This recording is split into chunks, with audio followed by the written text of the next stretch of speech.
So I mean, your anecdotes and your experiences clearly show that how you've, come to where you are with Admission Squad. And Admission Squad has like done a lot of good for most of the students, all of the students, the hundreds of students that come to Admission Squad and get the help. Could you share with the audience some of like the success stories that you've already seen with some of your students? And do you believe that the alumni of Admission Squad are equipped for the financial success that you hope they can get? Oh, so those are two questions. So first we'll talk about success and we'll talk about, equipped for financial success. Okay, so the success. So, I mean, there was a couple of anecdotes. We had a young kid named Kadane. He went to a middle school. I won't disclose the middle school, but he really was the only student in that school that got into specialized high schools. And it was a heavy lift in terms of closing a lot of gaps that were missing from his educational experience. And we had to do it in 4 months. And we got it done. And it was like, he just made it, but he made it. And his life looks different today. Like he's starting college, like college was not even on his radar before our program. Another young lady, she was actually the top student in her middle school, but she came to us and had a 13 out of 50 on the math section of the SHSAT. Her parents were so sure that she was brilliant in math and brilliant in ELA, and it just didn't translate. And that's because educational quality from school district to school district in New York City is not standardized. You have some students getting a stronger quality of education than others. And in many cases, it's based on the students' access to gifted and talented programming, as well as additional enrichment in the form of tutoring or any other enrichment coursework. So with that, we really have had to pull students from their current academic level, in some cases, build that motivation inside of them to want more for themselves and to believe that they can be successful in a school like Stuyvesant, Bronx Science, and Brooklyn Tech, and really help them tap into, their discipline, work ethic, and drive to close those gaps so that they can be successful. Another student that we're super proud of, John Chandler, like he's currently at Stuyvesant, and he was in our program. He started in January before the test, so we had him for about 10 months. And by the time we were done, between the work his mom was doing at home and the work he did in our program, he did 31 diagnostic tests in preparation for that test. And that's what got him into Stuyvesant. And it's a student like him, like probably didn't even, like if you told him a year prior, you're going to have to do 31 tests to get into Stuyvesant, he probably would not have done it. But something about our process, something about, my ability to work with him and his parents' support of his future really brought that excellence and brilliance out of him. And I'm just so proud of him to this day. And it's like those ingredients of success that I know are going to live with these children, like whether they get in or not. Not everyone gets into specialized. We have students who go to Bard, Beacon, Millennium. We just got the results back and students are doing really well. Students are also heading off to private school. One of our longtime students, he was a 5th grader. We got him 2 grade levels ahead in math. He's going to Exeter Academy. Like, that's amazing. So with that, we've done pretty good work, and I'm proud of myself. It started off with a thought, an idea, and a relentless belief that anything is possible. And I'm proud to say, like, standing here today, like after 6 years, we've impacted so many lives, not just students in our program, but even people who watch on, and maybe they don't have the means to be in the program, or the capacity or the support, but they're still pushing for more for themselves. So that's huge. And the second question you asked was the financial literacy. So the financial literacy piece came a little bit later. So the program started in 2000, was formed as a nonprofit in 2016. We had rolled out a few smaller cohorts prior to that. I launched my career guide, which is right here, Who Am I? An A to Z career guide for teens, in 2017. And that came out of students coming back and asking us questions like, well, what's next? Like, how do I get ready for this next step of my career? So we talk about college majors to avoid, college majors to prioritize because they yield the highest return on investment, which advanced degrees are most important. Students who are like 12 and 13 and 15 who are already making 6 figures, how to cultivate an alumni network, your 90-second elevator pitch, resume writing, what to do with your summers. All of this, we want high schoolers to learn. And in the traditional system, you really wouldn't learn some of these things until college, and sometimes too late. And so with that, you end up missing out on the whole reason why you went to college. And so that's kind of where the financial literacy started, because your biggest financial opportunity is going to be the career you choose. and really locking in, you know, a strong salary. But in order to do that, you need good skills.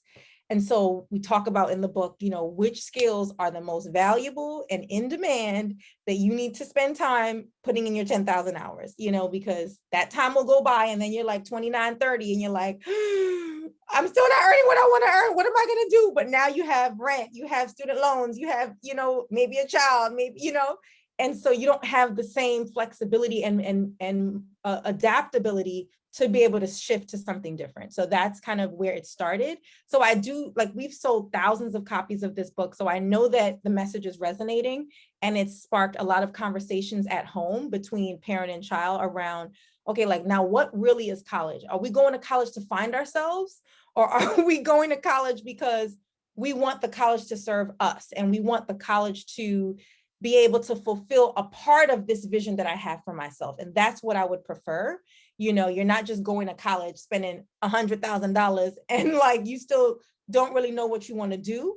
And you graduate still not knowing what you want to do, but you're a lot poorer because of it. So that's that part I really do feel like we've done a much better job at. The financial literacy piece in terms of acquiring assets, that is something that I'm starting as of this year. Like, you know, so my podcast is going to be launching pretty soon, called the School to Wealth Pipeline. And we're going to be bringing in experts, you know, who are going to talk about how we can reimagine K through 12 education and K through 12 parenting so that we can have a better outcome. So I think, you know, let's give me 5 years and we're going to have some more millionaires. And I'm really excited about that. That's so great. You know, what you said about a college is, you know, being a service, and how we kind of forget to advocate for ourselves when we pay for, like you said, $100,000 for an education. We should be able to get as much as we can out of it. And that's really important, especially, you know, Yashish and I were students. It's important for us to remember.